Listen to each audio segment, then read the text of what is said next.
Hello friends, एक बार फिर से स्वागत करते हैं आपका अपने चैनल दिनेश एडुटेनमेंट में। हम वैदिक मैथ की सीरीज स्टार्ट किए थे, जिसमें से हम आपको जो है स्क्वायर और स्क्वायर रूट और क्यूब पढ़ा चुके हैं। ठीक है, ये क्यूब रूट का लास्ट लेक्चर है। इसमें हम आपको सिखाएंगे कि घनमूल कैसे निकालते हैं। ठीक है, घनमूल कैसे निकालते हैं, तो आइए उसके लिए कुछ ट्रिक्स है उसको देख लेते हैं। जैसे घनमूल अगर आपको निकालना है तो उसके लिए ये चीज़ें आपको याद होनी चाहिए।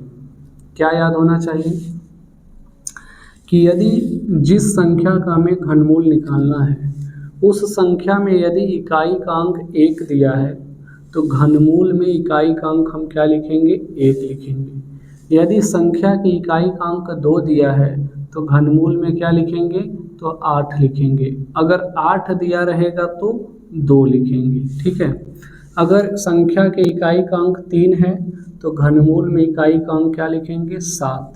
अगर संख्या में 7 है तो घनमूल में क्या हो जाएगा, 3। अगर यदि संख्या के इकाई का अंक 4 है तो घनमूल में भी क्या रहेगा, 4। अगर संख्या की इकाई का अंक 5 है तो घनमूल में भी क्या रहेगा, 5। यदि संख्या की इकाई का अंक 6 है तो घनमूल में भी क्या रहेगा, 6। उसी प्रकार अगर 9 है तो क्या रहेगा, 9।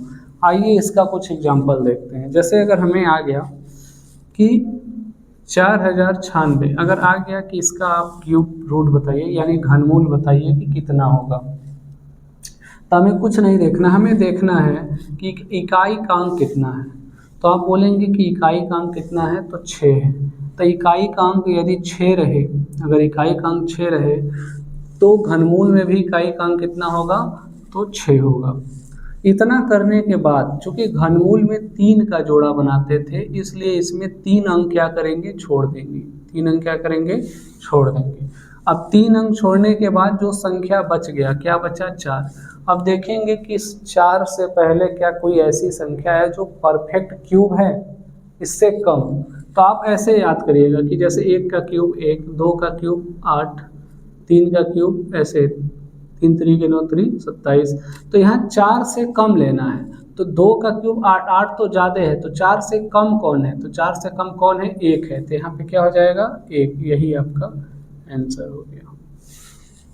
ठीक है, अगर मान लेते हैं कि हमें इसका क्यूब निकालना है तो हमें क्या देखना है कि इकाई का अंक कितना है, 7 है। तो इकाई का अंक अगर 7 हो, है ना, कि इकाई का अंक अगर 7 हो तो क्या लिखेंगे, 3। 3 रहेगा तो 7, तो 7 है तो क्या लिखेंगे, 3। अब इतना करने के बाद आपको 3 अंक छोड़ देना है, 1 2 3 अंक क्या करना है, छोड़ देना है। अब जो संख्या बच गया, अब इससे पहले देखना है कि परफेक्ट क्यूब कौन है। 12 से पहले परफेक्ट क्यूब, तो 3 का क्यूब तो 27 होता है, 27 ज़्यादा हो गया, तो उससे कम हमें 12 से कम लेना है। तो 2 का क्यूब कितना है, 8 है। तो ये किसका हो जाएगा, 8। चूँकि 12 से कम है इसलिए हो जाएगा 2 का क्यूब, यानी यहाँ पे कितना हो जाएगा, 23 आंसर। जिसे अगर हमें इसका करना है तो हम देखेंगे कि अगर इकाई का अंक 2 है तो घनमूल में इकाई का अंक क्या लिखेंगे, 8 लिखेंगे। तो यहाँ पे हम लिख देंगे 8। अब आपको क्या करना है, 3 अंक छोड़ देना है, 1 2 3। तो 3 अंक छोड़ेंगे तो कितना बचा, 474। 400। अब आपको देखना है कि 474 से पहले क्या कोई है जो परफेक्ट क्यूब है। तो देखिए, जैसे अगर यहाँ 4 का क्यूब लिखे तो 4 चौके 16, चौके 64। 5 का लिखें तो 5 5 25, 5 125। 6 का लिखें तो 6 6 का 36, 6 का 216। 7 का लिखें तो 7 7 49, 7 343। 8 का लिखें तो 8 8 64, 8 512। यानी 8 का इस जो क्यूब है वो कितना है, 512। तो 512 तो 474 से ज़्यादा हो गया, और यदि ये 474 से ज़्यादा हो गया तो हमें कम लेना है।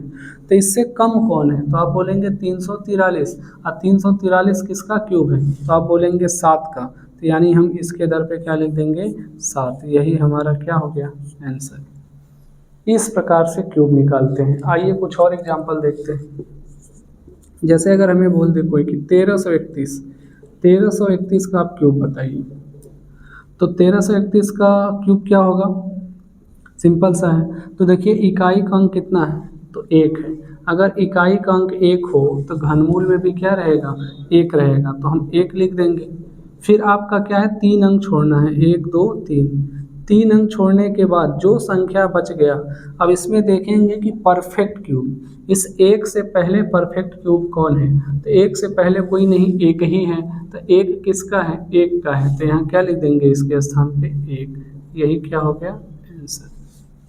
और देखिए अगर हमें दे दिया रहे कि 1728 का आप घनमूल बताइए, तो सिंपली है कि इकाई का अंक कितना है, 8 है। अगर इकाई का अंक 8 हो तो 2 लिखेंगे, 2 रहेगा तो 8 लिखेंगे, तो 8 है तो क्या लिखना है, 2 लिखना है। लिखने के बाद आपको 1 2 3 अंक छोड़ देना है।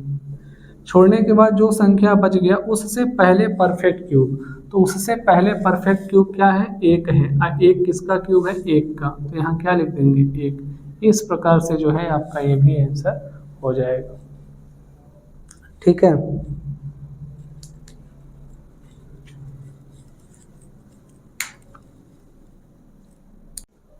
आइए कुछ और एग्जांपल देख लेते हैं।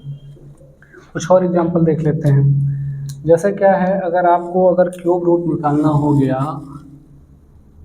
175 616 का, तो आपको क्या करना है, आपको देखना है कि इसका इकाई का अंक कितना है। इकाई का अंक यहाँ कितना है, 6 है। अगर इकाई का अंक 6 है तो घनमूल में भी क्या आएगा, तो आप बोलेंगे सर 6 आएगा। यदि 6 आ जाए तो आपको क्या करना है, 3 अंक छोड़ देना है, 3 अंक छोड़ देना है। छोड़ने के बाद जो संख्या बच गया, अब देखना है उससे कम जो है कौन सी ऐसी संख्या है जो परफेक्ट स्क्वायर है। तो आपको इस प्रकार देखना है, जैसे 5 का क्यूब जो है मतलब परफेक्ट क्यूब, तो 5 का क्यूब 125, 6 का क्यूब 216, तो 216 तो हो जा रहा है ज़्यादा। जब 216 ज़्यादा हो जा रहा है तो कम कौन है, 125। 125 किसका है, तो आप बोलेंगे 5 का है, तो यानी इसके लिए यहाँ क्या हो जाएगा 5, यही क्या हो गया आंसर। जैसे इसका एग्जांपल देखिए, जैसे यहाँ पे इकाई का अंक क्या है 7। अगर इकाई का अंक 7 है, इकाई का अंक 7 है तो घनमूल में कितना लिखेंगे, तो आप बोलेंगे 3 लिखेंगे। तो अब 3 लिखने के बाद आपको क्या करना है, 3 अंक छोड़ देना है।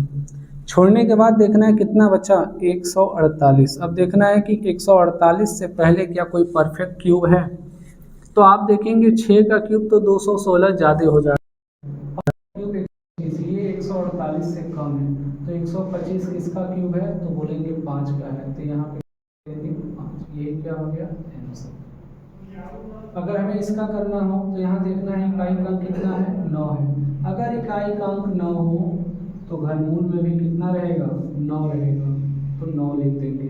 फिर आपको 3 अंक छोड़ना है, 1 2 3, 3 अंक छोड़ने के बाद कितना आया 117।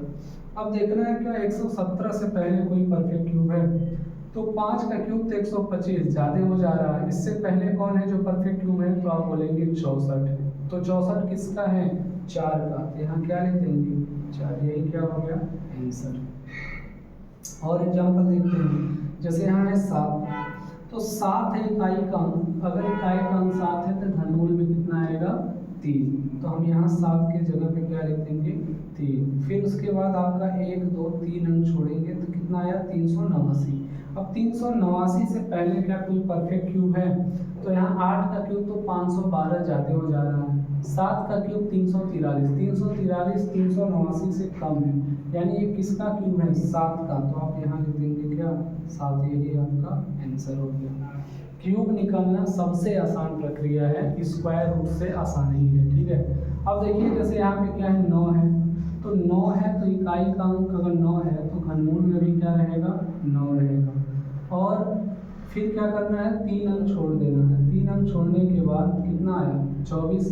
अब देखना है कि 24 से पहले क्या कोई परफेक्ट क्यूब है, तो 24 3 3 के 9 27 तो ज़्यादा है, इससे पहले तब कौन है, तो 2 का है 8, तो हम क्या लिख देंगे यहाँ पे लिख देंगे 2, यही क्या हो गया आंसर।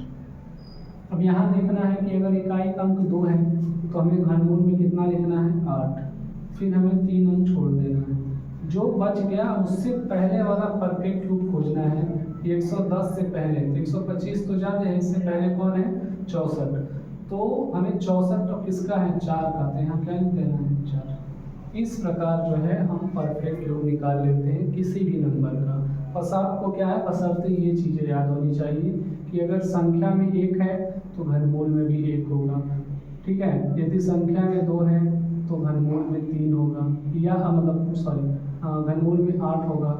यदि 8 है तो 2 होगा, और 2 है तो 8 होगा। उसी प्रकार 3 है तो 7 होगा, लेकिन 7 है तो 3 होगा।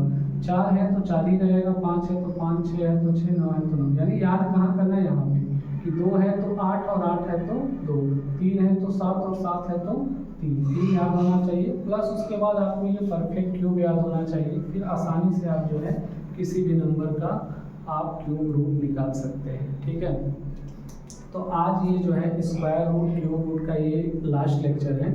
इसके बाद कल से आपका न्यू टॉपिक स्टार्ट करेंगे। ठीक है, वैदिक मैथ का एक नया टॉपिक स्टार्ट करेंगे। तो आज के लिए बस यहीं तक रहने देते हैं। नेक्स्ट लेक्चर से आपको जो है न्यू टॉपिक स्टार्ट कर देंगे। ठीक है, तो मिलते हैं आपसे नेक्स्ट लेक्चर में। तब तक के लिए जय हिंद, जय भारत।